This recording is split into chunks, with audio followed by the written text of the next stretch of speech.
नमस्कार, मैं आरवी सिंह यादव और आप देख रहे हैं मेरा YouTube channel RV Singh Yadav editor. आज मैं जयंत की राजनीति जो चल रही है उस पर बात करूंगा।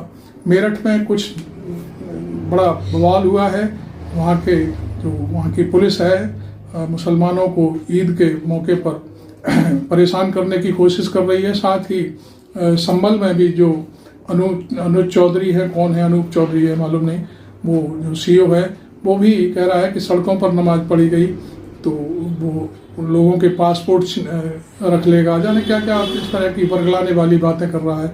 और जो चीफ मिनिस्टर जिस तरह की भाषा मुसलमानों के लिए प्रयोग करते हैं वही मेरठ और संभल के जो इलाके की पुलिस है, मुरादाबाद की पुलिस है, वो इस तरह से काम करने में लगी हुई है। हालांकि इस बात को लेकर के जयंत चौधरी ने एक ट्वीट किया है।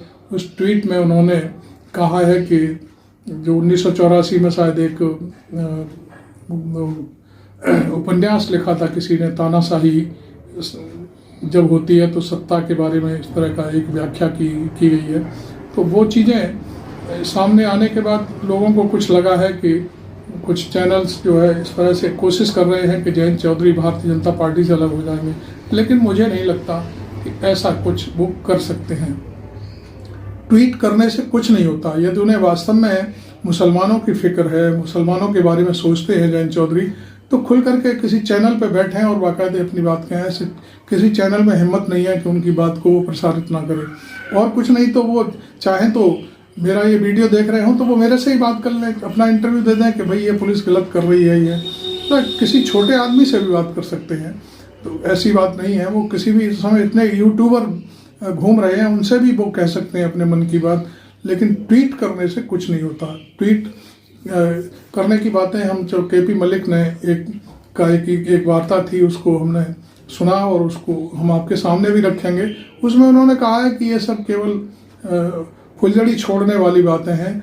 जयंत चौधरी बिल्कुल भी सीरियसली राजनीति नहीं कर रहे हैं। उन्हें मुसलमानों से भी कोई लेना देना नहीं है, उन्हें शायद अब तो जाटों से भी कोई लेना देना नहीं है, क्योंकि केपी मलिक ने क्लियर किया है कि शायद जयंत अपनी राजनीति को अपने 4 से 10 साल बाद खत्म करने की कोशिश करेंगे। और ये जो हमारे सामने हमारे परम पूज्य चौधरी चरण सिंह साहब हैं, इनकी राजनीति को यहाँ शायद दफन करने का उन्होंने फैसला कर लिया है। तो ये चीज़ें हम आगे देखते हैं। केपी मलिक का एक बयान सुनवाते हैं, वो सुनिए पहले। एक चीज़ और, मैं चैनल इसको वीडियो को पूरा देखिए और वीडियो अच्छा लगे तो इसे लाइक भी करिए और चैनल को सब्सक्राइब भी कर लीजिए। देखते हैं, चलिए केपी मलिक क्या कह रहे हैं। गए हैं कि उनको चौधरी चरण सिंह की लेगेसी से लेकर आज जयंत की लेगेसी तक उनको एक एक चीज पता है, और वो चौधरी चरण सिंह और राष्ट्रीय लोकदल के वोटर के बारे में, उनके नजरिए के बारे में बहुत बारीकी से समझते हैं। इसीलिए राष्ट्रीय लोकदल, और ये मैं आपको 100% दावे के साथ कह सकता हूं कि जो ट्वीट किए जा रहे हैं, पिछला केतकी के समय का ट्वीट हो या आज का ट्वीट हो, जयंत चौधरी के दिमाग की उपज है नहीं। दूसरी बात ये, भाई पुष्पेंद्र जी की तो हिम्मत है, उन्होंने जयंत चौधरी को फोन भी कर लिया, मैसेज भी अंग्रेजी में आ गया, क्योंकि जयंत चौधरी को हिंदी तो आती नहीं है, और जो जयंत चौधरी का वोटर है वो अंग्रेजी के अलावा समझता नहीं है। और दूसरा, जयंत चौधरी के कंधों पे बड़ी जिम्मेदारी भी भाजपा ने दे रखी कि तमिलनाडु में उनको संस्कृत और हिंदी भी बचानी है, वेस्टर्न यूपी में तो कोई दिक्कत उनको है नहीं। आपको ये देखना होगा, क्या जयंत चौधरी वास्तव में विरोध जता रहे हैं या जताना चाहते हैं? अगर उनको विरोध जताना था तो आपके चैनल पे भी बाइट एक दे सकते थे। वो एएनआई को भी तमाम बाइट दे रहे हैं, वो किसी चैनल को भी बाइट दे सकते थे, वो योगी जी को फोन भी कर सकते थे, वो अमित शाह जी को शिकायत भी कर सकते थे, वो नड्डा जी को भी कह सकते थे कि इस तरह से अगर आप करेंगे, हम एक इंडिविजुअल दल है, हमें बड़ी दिक्कत होगी। वो क्यों ऐसे कर रहे हैं? मेरा मानना ये है नीरज जी कि जयंत चौधरी को समझ में आ गया है कि उनकी इस प्रकार की राजनीति अब चलने वाली है। और अगर आप पिछले कुछ दिनों से उनका व्यवहार आप देखें कि उन्होंने अपने कार्यकर्ताओं, अपने पार्टी के पदाधिकारियों, अपने किसी वोटर से मिलना जुलना बंद कर दिया। मुझे नहीं पता आपको जानकारी है कि नहीं है, कई खबरें छपी हैं अखबारों में कि उन्होंने अपने घर पे आए लोगों से मिलना जुलना उचित नहीं समझा और लोगों ने उनके घर के बाहर धरना दिया और वो खबरें अगले दिन मुजफ्फरनगर और वेस्टर्न यूपी के अखबारों में छपी। तो ये क्या जताता है? मेरा मानना ये है कि जयंत चौधरी ने जान लिया है कि अब उनकी राजनीति इस पैटर्न पे चलने वाली है नहीं। पुष्पेंद्र जी ने बताया कि 2019 में वो 0 पे आउट हो गए थे। एकमात्र विधायक उनका आया था 2017 में और वो जो है छबरौली से जीता था और कुछ महीनों के बाद वो भी भाजपा में चला गया था। जयंत चौधरी ने जो मेहनत की थी 10 साल, अगर जयंत चौधरी को भाजपा के साथ जाना ही था, 14 में भी जा सकते थे, 17 में भी जा सकते थे, 19 में भी जा सकते थे, 22 में भी जा सकते थे, तो जयंत चौधरी क्यों नहीं गए? आज क्यों गए? इसके पीछे क्या रणनीति है? इसके पीछे क्या मजबूरी है? ये आपको समझना होगा। जयंत चौधरी सियासी तौर पे बुरी तरह जकड़े जा चुके हैं भारतीय जनता पार्टी के द्वारा और भारतीय जनता पार्टी उनकी राजनीति को समाप्त करना चाहती है। जयंत चौधरी चाह के भी भारतीय जनता पार्टी से बाहर नहीं जा पाएंगे और मेरे सूत्र और पार्टी में जितने भी मेरे जानकार लोग हैं उनका कहना यह है कि जयंत चौधरी ने सब अपने, आप बताइए मुझे विधायकों से नहीं मिल रहे हो? आप पूछिए पुष्पेंद्र जी से, क्या आप बता सकते हैं कि इस विधायक से पिछले 10 दिन 15 दिन में वो मिले हो? नहीं मिलते हैं। उनका मानना यह है कि मेरी अभी राज्यसभा चल रही है और जैसे ही मेरी राज्यसभा 27 या 28 में खत्म होगी, मुझे भाजपा ने ऑफर दिया है कि आप पार्टी विलय करिए और हम आपकी राज्यसभा एक बार और बढ़ा देते, तो मेरी राज्यसभा रिपीट होगी, तो भाजपा में मुझे 5-6 साल फिर मिल गए, तो मेरी राजनीति इतनी बहुत है। आगे मेरे वंश का कोई भी व्यक्ति राजनीति में आएगा नहीं। मेरी 2 लड़कियां हैं, वो अपने कैरियर में अपना काम करेंगी। तो जयंत चौधरी ने समझ लिया है कि मेरे बस की राजनीति करनी नहीं है और मुझे लगता है ये सोच के ही वो चीजें कर रहे हैं। थोड़ी नूरा कुश्ती इसलिए कर देते हैं कि इनके जो ये चेले चपाटे हैं या पार्टी में जो लोग अभी माल पानी खा रहे हैं, वो अपना कोई ट्वीट करके अपना खाना पूर्ति कर देते हैं, इससे अलावा कुछ नहीं है। दूसरा, भारतीय जनता पार्टी के जो वेस्टर्न यूपी के लोग हैं, आप सियासत समझिए कि चाहे वो संजीव बालियान हो, चाहे वो बागपत के पूर्व सांसद सत्यपाल सिंह हो और इसके अलावा तमाम जो जाट लोबी है नेताओं की, वो भी चाहते हैं कि जयंत चौधरी अगर सियासी रूप में समाप्त होते हैं तो हमारे लिए कहीं ना कहीं एक ऑप्शन मिलता है और इसकी तैयारी सब नेता अपने अपने तरीके से कर रहे हैं, चाहे वो हरेंद्र मलिक हो, चाहे वो सत्यपाल सिंह हो और चाहे वो संजीव बालियान हो। अब मैं आपको, जैसा कि हमारी आपकी चर्चा भी हुई, मैं आपको जो अभी 2 दिन बाद 30 मार्च को एक बड़ी पंचायत होने जा रही है सिसोली में और उसमें जाट आरक्षण का मुद्दा उठाया जाएगा। अब जाट आरक्षण का मुद्दा अगर सिसोली से उठेगा, वेस्टर्न यूपी में जाट आरक्षण का मुद्दा होगा, तो इस पर घिराई किसकी होगी? संजीव बालियान तो कह देगा भैया मैं तो हारा हुआ सांसद हूँ, सतपाल कह देगा मुझे तो टिकट ही नहीं मिला। आज सत्ता में जयंत चौधरी है, ये लड़ाई भारतीय जनता पार्टी से जयंत चौधरी को लड़नी चाहिए। और मैं बड़ी ईमानदारी से आपको कहता हूँ, क्या जयंत चौधरी इस काबिल है कि वो जाटों की पंचायत प्रधानमंत्री मोदी जी से करा दें, या उनका इतना रुतबा है कि वो अमित शाह से जाटों को मिलवा दें? अमित शाह का जो मूंछ का बाल जाटों के यहाँ गिरवी रखा हुआ है पिछले चुनाव में। तो जो 2015-2017 में जो सारी चर्चाएं जाट आरक्षण और बाकी जाटों की डिमांड की चली थी, जाट उस पर भी कहीं ना कहीं जयंत को घेरने का रास्ता बना रहे हैं और वो रास्ता बनवाने में भारतीय जनता पार्टी के लोग पर्दे के पीछे से काम कर रहे हैं।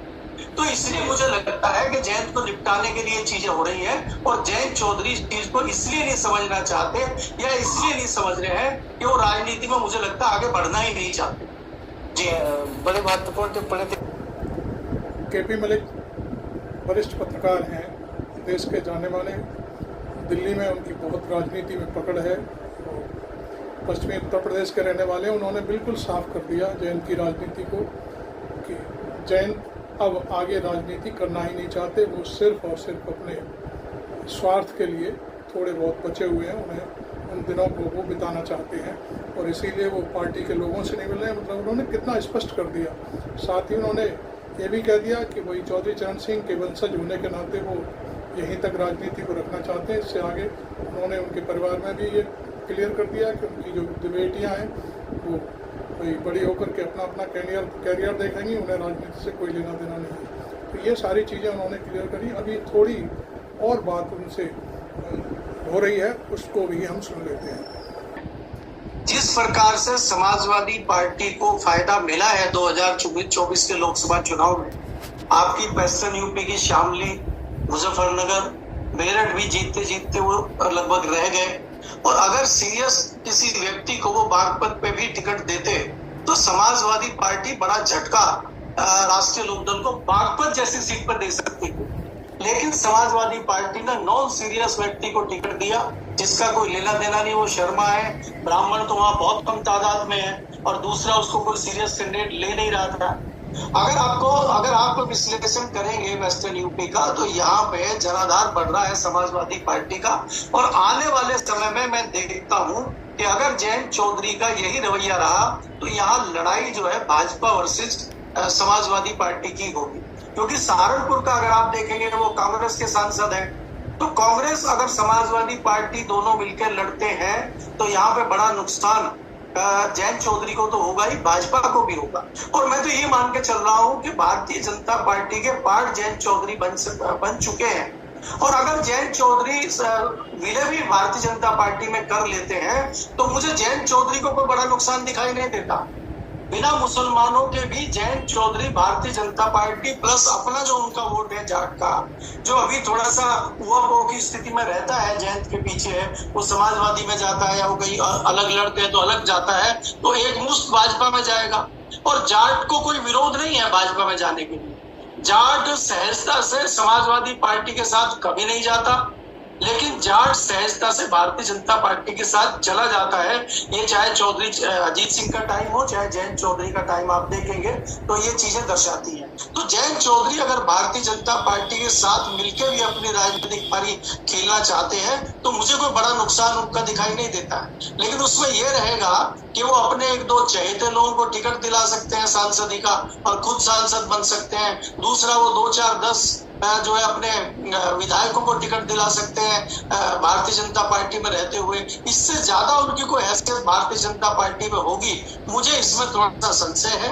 दूसरी बात, अगर आप देखेंगे जिस प्रकार से मैंने आपको बताया था कि भारतीय जनता पार्टी के वो लोग जो सर्वे सर्वा थे, एक हिसाब से देखेंगे एक समय में ये था कि भारतीय जनता पार्टी के सबसे बड़े नेता संजीव बालियान थे, आज तो वो बाहर हैं।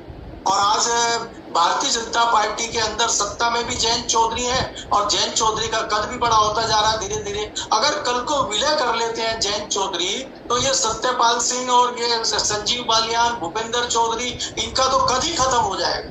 तो इनको उस कद को भी लेकर घबराहट है और ये चाहते हैं कि जयंत चौधरी को कैसे निपटाया जाए, इसलिए उसकी जड़ें खोदने का काम ये लोग लगातार करते रहते हैं। और ये कहीं ना कहीं ये भी मानते हैं कि बीच में हवा भी चली थी कि मुजफ्फरनगर में जो संजीव बालियान चुनाव हारे हैं उसमें भी कहीं जो पर्दे के पीछे की भूमिका थी कि जयंत ने अपने लोगों को इशारा कर दिया है कि भाई इसने चौधरी साहब को चुनाव हराने का काम किया था, इसको नहीं जीतना चाहिए। और ये भी सुबुगाड़ लगातार चलती रहती कि राष्ट्रीय लोकदल का जितना वोट संजीव बालियान को मिलना चाहिए था वो नहीं मिला और वो वोट शिफ्ट कर गया हरिंदर मलिक को।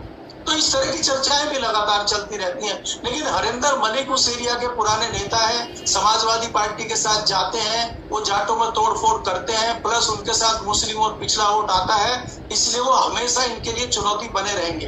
तो ऐसे में ये देखना होगा कि जयंत चौधरी क्या निर्णय लेते हैं, क्योंकि जिस प्रकार के ये ट्वीट आ रहे हैं इससे मैं साफ तौर पर कह सकता हूँ कि उनकी कोई बड़ी मंशा मुझे नहीं दिखाई दे रही। या तो वो ये करें कि बड़ा बयान कोई दें या वो सीधा सीधा योगी के लिए करें। अगर योगी का विरोध संजीव बालियान शामली में जाके कर सकते हैं, धरना दे सकते हैं, अगर योगी का विरोध नंद किशोर गुर्जर एक सामान्य विधायक दे सकते हैं, तो जयंत चौधरी को क्या दिक्कत है?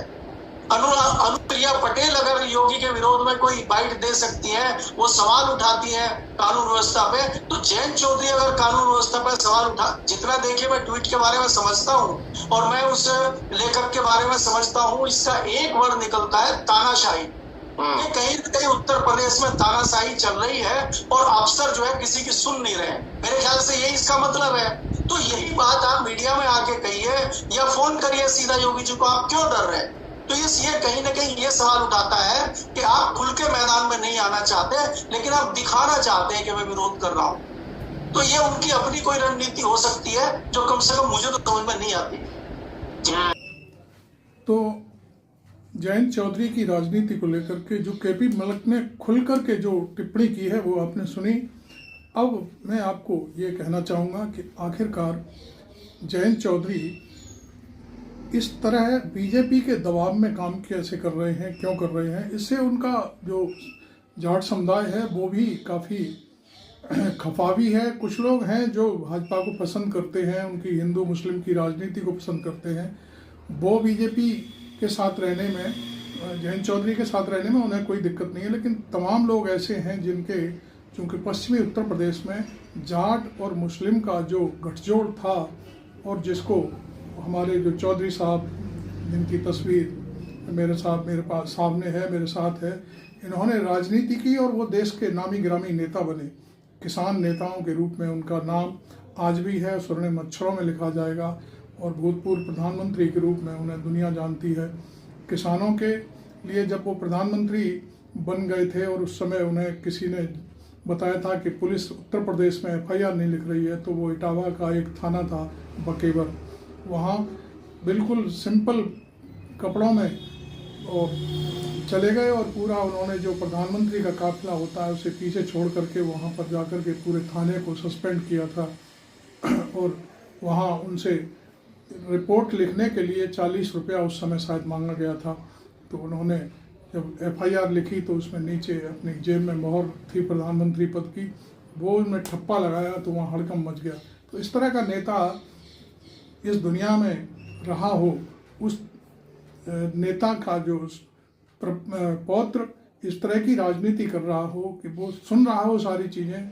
किसानों पर अत्याचार हुए, 700 से ज़्यादा किसान मर गए पिछले वर्षों में धरने के दौरान। आज भी किसान हरियाणा और पंजाब के बॉर्डर पर जमे हुए हैं, लेकिन जयंत चौधरी के जो उनका जो मतलब उनके ऊपर कोई इस तरह का कोई प्रभाव नहीं पड़ रहा। वो सिर्फ और सिर्फ अपनी स्वार्थ की राजनीति में डूबे हुए हैं।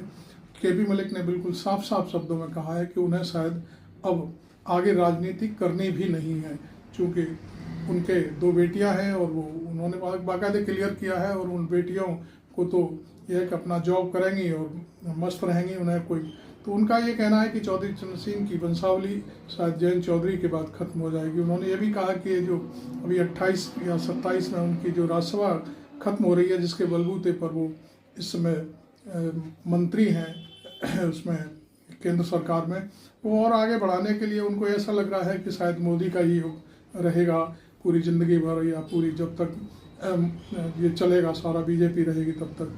लेकिन ऐसा नहीं है, समय बदलता है, समय बहुत बलवान होता है। आपको मालूम है कि एक ज़माना ऐसा भी था कि चौधरी चरण सिंह ने संबित सरकार बनाई थी 1968 में, और उसके बाद फिर वो देश के 1980 में प्रधानमंत्री बने थे, 79 के आसपास, 79 में। तो वो चीज़ें शायद इनके अंदर नहीं है। इनके अंदर कुछ गुण अपने पिताजी जैसे हैं कि वो जहाँ मौका देखते थे तो उधर ही चले जाते थे। लेकिन चौधरी चरण सिंह आज भी तमाम किसानों के ऊपर, और मैं समझता हूँ जब केपी मलिक ने एक बात कही थी उससे मैं सहमत नहीं हूँ कि यादव समुदाय जाटों के प्रति जो व्यवस्था है उस पर, वो उससे सहमत मैं इसलिए नहीं हूँ कि यादव भी बहुत सारे यादव, मैं समझता हूँ तमाम परसेंटेज में चौधरी चरण सिंह को आज अपना एक तरह से मसीहा के रूप में लेते हैं।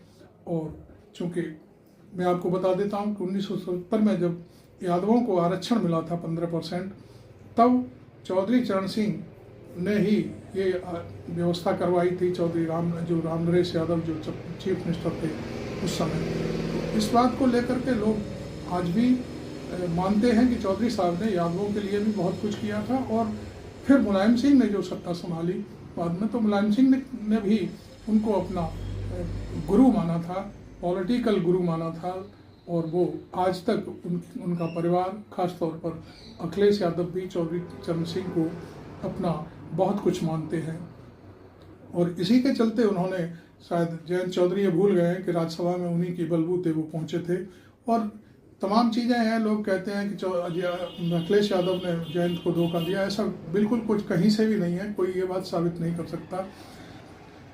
मैं आपको बता दूं कि यदि जयंत चौधरी कांग्रेस और सपा के साथ मिलकर के चुनाव लड़ते तो आज उनके बहुत सारे विधायक होते, बहुत सारे। मैं समझता हूँ अभी तो बीजेपी के साथ मिलकर 2 MP आए, मैं समझता हूँ कम से कम 6-7 MP आते थे, आने चाहिए थे यदि जयंत समाजवादी पार्टी और कांग्रेस के साथ मिलकर के चुनाव लड़ते। लेकिन ये अपनी अपनी राजनीति करने की एक हैसियत होती है, किस तरह से आदमी आगे बढ़ना चाहता है, क्या है वो है। लेकिन मुझे यहाँ तक अंदाज़ा है कि जयंत चौधरी अब खुद को अब समेटने की कोशिश कर रहे हैं और इसी वजह से वो आजकल अपने कार्यकर्ताओं से, अपने नेताओं से, विधायकों से भी मुलाकात नहीं कर रहे हैं। अभी पिछले दिनों उनके एक प्रवक्ता ने कुछ बयान दे दिया था तो उसे शायद बाहर निकाल के खड़ा कर दिया था।